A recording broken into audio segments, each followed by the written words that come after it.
안녕하세요. 날씨가 춥습니다. 제가 이제 뭐 이렇게 동복도 꺼내 입고 머플러도 이렇게 했습니다. 내 어머니 이웃은 18번째 이야기입니다. 어느덧 18번째 이야기가 되네요. 1951년 6.25가 난 그 다음에 1951년 3월 중공군 공세를 피해서 재차 피난을 내려온 지 석 달이 지나 중학 2학년이어 돼야 할 둘째 누나 화숙이와 어머니 치마를 붙들고 사는 4살 막내를 빼고 초등학교 1학년인 저부터 시작해서 위로 고등학교 1학년인 큰형까지 4형제가 대외리 청자내에서 이 길로 남짓한 읍내 학교를 다니기 시작했습니다. 그런데 이걸 뭐 특이하다고 해야 되나 기이하다고 해야 되나 모르겠는데 저희 형제는 형제자매가 오순도순 손잡고 학교를 오가는 영화에서 봄직한 그런 일은 한 번도 없었습니다. 애초 4형제가 나란히 학교 가느라고 집을 나선 기억이 제게는 없습니다. 혹 앞서거니 뒤서거니 대문을 나섰더라도 걸음 빠른 사람은 휙하고 내빼고 저 같은 땅꼬마는 부지런히 걸어봤자니까 학교를 가는 건지 산책을 하는 건지 주변에서 일어나는 온갖 구경을 다 하며 쉬엄쉬엄 다녔습니다. 그렇다고 서로 귀찮아한다거나 그런 것은 아닌데 생각해보니까 하여튼 묘했습니다. 저는 지금도 웬간한 거리는 좀 일찍 나서서 주위 사람 사는 구경 샅샅이 하며 1시간 정도는 걷습니다. 제가 늘 하는 말씀입니다만 세상 구경 중에 가장 좋은 구경이 사람 구경입니다. 이 얘기는 나중에 때가 오면 또 한번 하죠. 아침이면 전쟁 전부터 수원서 서울을 통학했던 제 큰형이 제일 부지런히 집을 나섰을 테고 누구에게 지고는 못 사는 성격의 6학년 제 5살 더 먹은 둘째 형 둘째가 누구에게 이제 지고는 못 사는 성격입니다. 또 바지런 떨었을 것 같고 공부와는 내내 담을 쌓았던 제 바로 위 윤교 형은 말 그대로 그렁저렁 학교를 다녔는데 저와 비슷하게 게으르고 또 저와 비슷하게 부지런하기도 하고 그래 노는 데는 부지런하고 공부엔 게으르고 뭐 그랬습니다. 제 그 바로 위 2살 위 윤교 형이 용케도 국리 하나는 있어서 외가를 닮아서 이제 국리 하나는 있습니다. 그 수원에서 중학 들어갈 때나 고등학교를 입학할 때도 돈이 좀 있다는 집 애들 사이에서 유행하던 과외의 기억자도 모른 채 덜커덕 합격해서 아버지를 놀라게 했습니다. 북중학교. 이 형이 수원에서 가장 세다던 북중학교를 시험 볼 때 초등학교 5학년이던 제가 속으로 에이 거길 왜 시험 봐 좀 낮은데 뭐지 그랬을 정도입니다. 합격자 발표한 날 제 형이 아무렇지 않게 나 합격했어요 했을 때 축하는 둘째고 저도 뻥 했었습니다. 생생합니다. 뭐 떨어질 줄 알았는데 되게 붙었더라고요. 피난 갈 때 캥캥 울던 나는 초등학교 여자 담임선생이 큰 키에 보름달처럼 혼한 얼굴에 얼마나 반했던지 김영희라는 선생님 이름을 지금도 기억하고 있습니다. 제가 초등학교 입학을 하니까 김영희라는 여자 선생님이 아주 달덩이같이 혼한 얼굴에 지금은 뭐 얼굴이 크면 뭐 욕이라고 그러지만 하여튼 아주 예쁜 얼굴에 그랬었는데 왜 그런 거 있지 않습니까? 어려서 처음 대하는 성인 여성은 오랫동안 신기하고 신비한 채 마음에 새겨져 각인돼 남아있는 그런 것 때문에 그런 거 아닌가 생각을 합니다만 그걸 감안하더라도 무릎을 덮은 롱 플레어 스커트 무릎 덮은 그땐 뭐 무릎을 드러낼 수가 없으니까 그 긴 플레어 스커트를 입은 그 선생님은 전쟁 중인데도 정말 예쁘고 멋졌습니다. 어머니는 시댁 삼촌인 제 종조부댁 농사를 거들었습니다. 작은 누나가 4살 배기 충교를 데리고 함께 그 할아버지 댁에 올라가서 동갑이거나 1~2살 많은 육촌 자매들을 데리고 노는 동안 어머니는 밭일도 하고 집안일도 거들었습니다. 젊디 젊은 사촌 동서 눈치도 봐야 하고 지가 뭐 쌀보리를 얻어와야 되니까 무엇보다도 쌀보리와 찬거리도 얻어야 되니 생전 해보지 않던 밭일도 매달려야 했습니다. 제 종조부 댁에는 만주에서 객사한 큰 댁으로 양자 나간 큰 시동생 아래 군청에 다니는 둘째 육촌 시동생과 올케가 시부모 시할머니를 모시고 살고 있었습니다. 제 어머니의 육촌 시동생 남편 부인이니까 올케죠. 장가를 들지 않은 막내 시동생은 예산초등학교 선생으로 있었는데 살림을 맡은 둘째는 입이 제가 아주 생생하게 기억합니다. 입이 늘 한다발은 나와 있었습니다. 4살 배기 저와 이름이 같은 원교라는 딸 하나를 둔 30남지대 사대기 시할머니, 시부모 그리고 시동생을 모시고 시집살이를 하자니 얼마나 힘들고 짜증났겠습니까. 예산에서 홍성 쪽 남쪽으로 20리 8km쯤 가면은 오가라는 동네가 친정입니다. 그 아주머니의 성질이 녹록히 하는 이 당숙모가 성질을 못 참고 친정으로 내빼서 하루 자고 오는 일도 제가 몇 번을 들어서 알고 있습니다. 신랑이 장남이 아닌 차남 둘째라고 해서 시집을 왔는데 손은 시아주버니가 큰 댁으로 제사를 지내야 되니까 양자를 갚버려 졸지에 맏며느리 노릇을 하게 됐으니 입이 나올 만도 했겠죠. 예산에 제 종조부가 해방 전에 만주에 갔다가 그곳에서 객사한 바로 이 동복 형님 시체를 찾아 2년을 헤맨 끝에 화장을 해서 재를 품에 안고 귀국하자마자 제일 먼저 들른 곳이 저희가 살던 서울 관동이라고 제가 지난번에 말씀드린 적이 있습니다. 자손을 남기지 않고 돌아간 형님 제사를 모시라고 아들 셋 중 장남을 형님 앞으로 호적과 족보를 옮겨버린 겁니다. 족보를 판다고 그러죠. 그러니까 둘째 며느리가 졸지에 시부모에 더해서 시할머니까지 모시는 맏며느리가 됐던 겁니다. 옛날 어른들 참 무지하기도 하고 맞는 건지는 모르겠으나 하여튼 도리를 지키는 데는 누구 눈치 보지 않고 그랬습니다. 청자네 집에서 몇 달을 살던 여름 어느 날 영 보이지 않던 청자 아버지가 집에 나타났습니다. 아마 난리를 피해 어디로 피난을 갔었나 봅니다. 대문 옆 행랑채에서 새들어 살던 우리가 졸지에 방을 비워야 했습니다.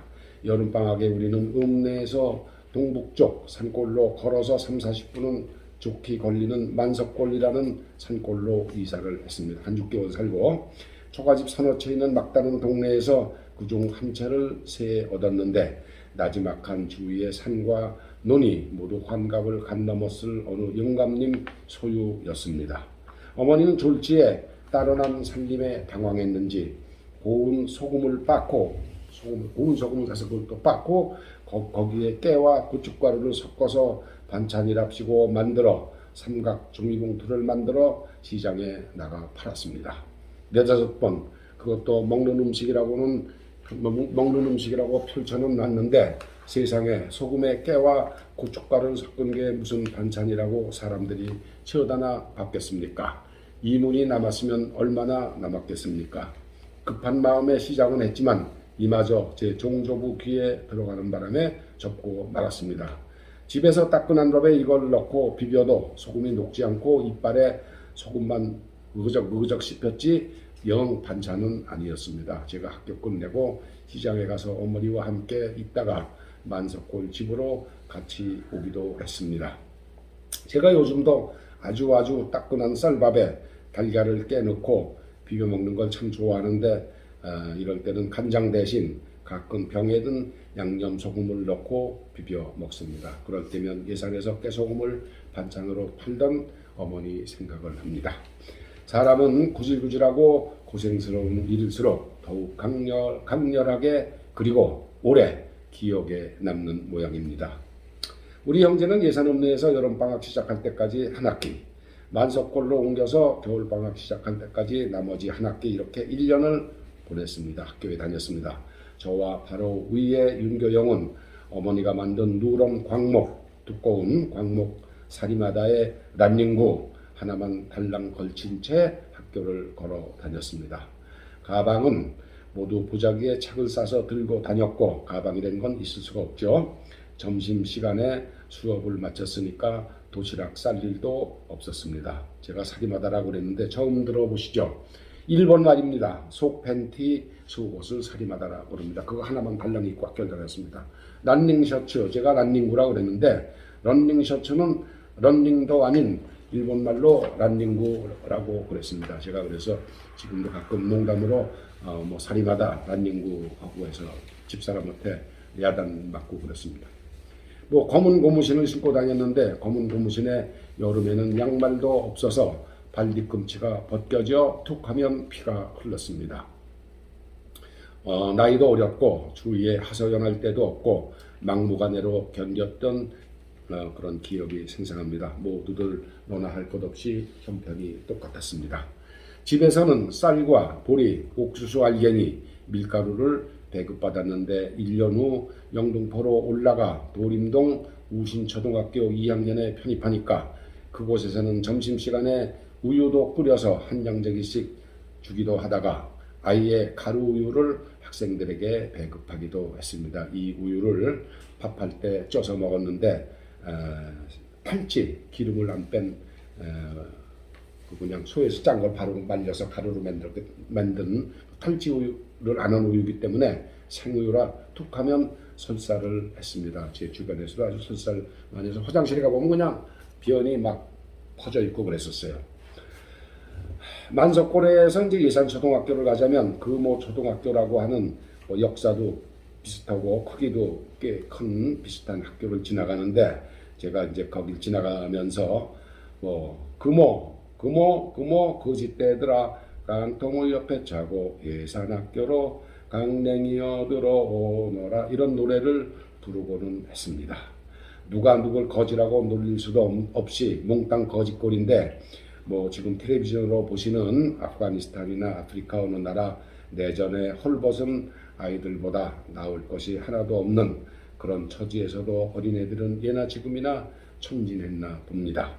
그래서 우리는 아버지가 보내주는 돈과 배급 그리고 부지런히 친척에서 어머니가 얻어오는 찬거리 등으로 보리밥이나마 굶지 않고 버틸 수 있었습니다. 어머니는 삶은 보리는 이제 이렇게 통보리를 삶아야죠. 그래야 밥이나 먹을 수 있으니까 삶은 통보리를 바구니에 담아 극성스러운 쥐도 피할 겸 또 쉬지 않게 부엌에 빨랫줄에 대롱대롱 매달아 놓았습니다.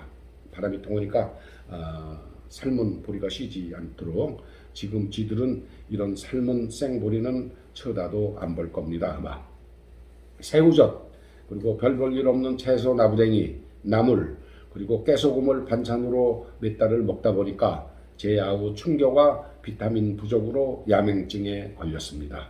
비타민 B가 부족하면 걸리는 병이죠. 밤중에 이제 장님이 되는 겁니다. 밤에 조금만 어두워도 앞을 못 보고 더듬는 증세가 야맹증입니다. 처음 며칠은 응석던다고 했는데 어머니가 읍내로 나가 아버지와 연락한 끝에 막내를 데리고 서울로 올라갔습니다. 며칠을 잘 먹이고 영양제를 갖고 내려와서 야맹증은 잘 나았지만 그래서 그런지 제 아우 충견은 그 이후 내내 안경잡이가 됐습니다.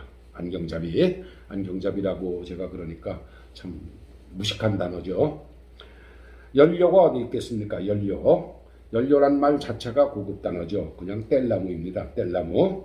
집 앞산에 들어가 소나무가지를 잘라 뗄감으로 썼는데 제 집주인이 그 산주인인데 집주인 겸 산주인은 멀리서 소리를 지르고 했습니다. 하지만 산의 나무가 아니고서는 밥도 못 짓는다는 걸 자기도 잘 아는지라 쫓아와서 뺏거나 하지는 않았습니다.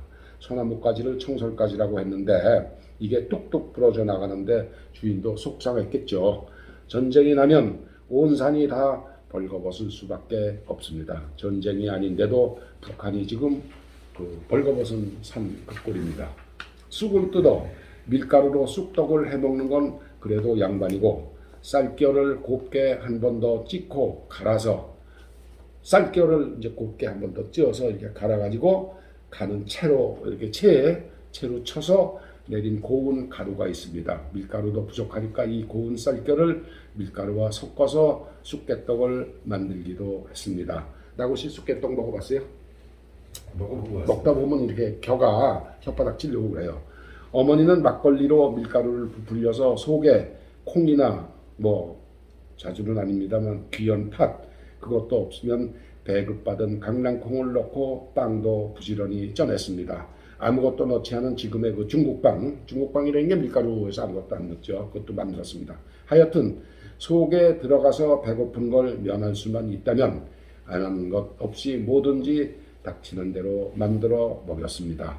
제 어머니는 상당히 많이 굶으셨던 것 같아요. 땅속에서 자라는 흰배, 매라는 게 있습니다. 이렇게 흰배, 저 직경이 한 3, 4mm 되는 하얀 거, 흰배와 쑥, 그리고 작은 마늘처럼 생긴 그걸 뭐라 그러나 그런 열매도 이렇게 넣고 푹 고아낸 무릇이라는 게 있습니다. 나고시 무릇은 모르죠. 무릇도 만들어 먹었습니다. 제가 1년에 한두 번 지방을 이렇게 이제 여행을 싸다니는 걸 좋아하니까 지방을 지나다 이제 장날이면은 일부러 들려서 나이 지긋한 저도 나이가 먹었으니까 할머니라 소리라고 그러긴 그렇고 나이 지긋한 아주머니한테 무릇이라는 거 있느냐, 그걸 아느냐고 물어봅니다. 제 또래 중에서도 먹어본 사람이나 알까 하여튼 귀한 음식입니다. 땅에서 캔 그걸 한 거긴 하지만 하여튼 이제는 잊혀진 음식이 되었습니다. 혹시 이걸 들으시는 분 중에 무릇이라는 걸 아시는 분은 저한테 연락을 주십시오. 1951년 중공군 참전으로 중공군이 참전해서 1월에 피난을 내려가서 예산룸 내에서 6개월, 그리고 만석골 산골에서 6개월은 누구나 다 겪는 일이기는 했지만 제 어머니에게는 피말리는 시기였습니다.